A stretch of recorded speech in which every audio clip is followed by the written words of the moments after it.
Even when you feel low, you can still go. Even when you feel slow, you can still go. Even when the...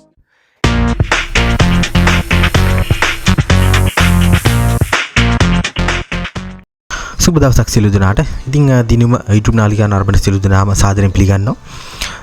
දැන් අලුත් ආණ්ඩුව ජාතික ජන බලවේග ආණ්ඩුව පත්ලා මාස එකමාරක් විතර ගිහිල්ලා තිනවා. ඉතින් ඒගොල්ලෝ වාහන ආනයනය සම්බන්ධව ඒගොල්ලන්ගේ ඉදිරි දැක්ම පිළිබඳ අනාවරණයක් අපිට ලැබිලා තිනවා ජේෂ්ඨ භාණ්ඩාගාර නිලධාරී කරා. ඒකෙදි ඒගොල්ලෝ වාහන ආනයන සම්බන්ධයෙන් ක්‍රියාත්මක කරන්න යන ප්‍රතිපත්ති තමයි අපි අද ඉදිරිපත් කරන්නේ. ඒකෙදි වාහන ආනයනය කර ප්‍රදර්ශනාගාරවල තියන තරම් නිල සංචිත ආණ්ඩුව සතු නැහැ කියලා තමයි සඳහන් කරන්නේ. දින 90න් ලියාපදිංචි නොකළොත් තවත් බද්දක් අය කරන්න සූදානම්ව සිටිනවා. ඒකෙදි වාහනයක් මෙරට ආනයනය කර දින 90ක් තුල එම වාහනය ලියාපදිංචි කිරීමට ආනයනකරු අසමත් වූහොත් එම වාහනයේ පිරිවැය රක්ෂණය සහ භාණ්ඩ ප්‍රවාහන වටිනාකමින් 3%කට සමාන මුදලක් බද්දල් ලෙස අය කර ගැනීමට වාහන ආනයනය කිරීමේ සීමා ලිහිල් කිරීමේ නව රෙගුලාසි යටතේ තීරණය කර ඇත. ජේෂ්ඨ භාණ්ඩාගාර නිලධාරියෙකු ප්‍රකාශ කර සිටියේ වාහන ආනයනකරුවන් විශාල වශයෙන් වාහන ආනයනය කර ඔවුන්ගේ ප්‍රදර්ශනාගාරවල ගබඩා කර තබා ගැනීම වැළැක්වීම සඳහා මෙම බද්ද හඳුන්වා දී ඇති බවයි. එසේ දීර්ඝ කාලයක් ප්‍රදර්ශනාගාරවල වාහන රඳවා තබා ගතොත් නැවත වරක් විදේශ සංචිත ගැටලුවක් මතුවීමේ අවදානමක් ඇතිවිය හැකි බවද එම නිලධාරියා පවසලා තියෙනවා. විශාල වශයෙන් වාහන ආනයනය කර ප්‍රදර්ශනාගාරවල දීර්ඝ කාලයක් තබා ගැනීමට හැකි වෙන ආකාරයේ ප්‍රමාණවත් නිල සංචිත ප්‍රමාණයක් තවමත් ශ්‍රී ලංකාව සතුව නැහැ කියලා තමයි ඔහු සඳහන් කළා තියෙන්නේ.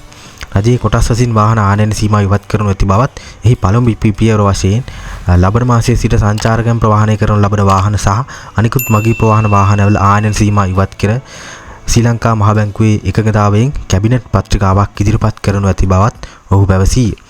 එයට කැබිනට් අනුමැතිය ලැබුණු පස එම භාණ්ඩ ඒ වාහන ආනයන සීමා ඉවත් කළ බවට දැනුම් දෙමින් ගැසට් පත්‍රයක් නිකුත් කරනු ඇති බවද ඔහු ප්‍රකාශ කළේය. නැවතත් නොවැම්බර් මාසයේ ශ්‍රී ලංකා මහ බැංකුවේ එකඟතාවයෙන් ලොරි ටිපර් රථ සහ බැකෝ යන්ත්‍ර වැනි කාර්මික වාහන ආනයන සීමාවන් ඉවත් කිරීම සඳහා කැබිනට් පත්‍රිකාවක් කැබිනට් මණ්ඩලයට ඉදිරිපත් කරනු ඇති බවත් නැවතත් ජනවාරි මාසයේ කාර් වෑන් ජීප් වෑන් පුද්ගලික වාහනවල ආනයන සීමා පෙබරවාරි මාසයේ සිට ඉවත් කිරීමට කැබිනට් පත්‍රිකාවක් ඉදිරිපත් කරනු ඇති බවත් ජේෂ්ඨ භාණ්ඩාගාර නිලධාරියා සඳහන් කළා තියෙනවා.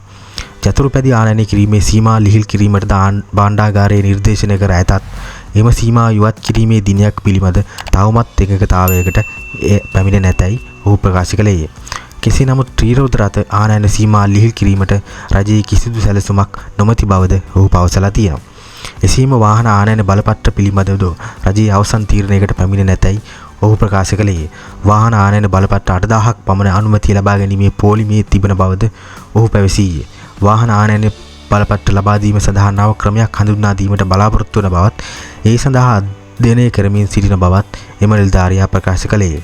පවතින වාහන ආනයන බලපත්‍ර ක්‍රමය රජයට කිසිදු ආදායමක් ලබා නොදීම ඒට හේතු බවද ඔහු ප්‍රකාශ කළා තියෙනවා. ඉතින් ඔන්න ඔය ක්‍රමය තමයි ඉස්සරහට ක්‍රියාත්මක කරන්න වත්මන් ආණ්ඩුව සැලසුම් කරලා තියෙන්නේ. ඉතින් ඒකේ ගොඩක් හොඳ දේවල් තියෙනවා. ඒ වගේම පොඩි අඩුපාඩු තැනුත් තියෙනවා. නමුත් 80ක් 90ක් හොඳ පැත්ත තමයි තියෙන්නේ.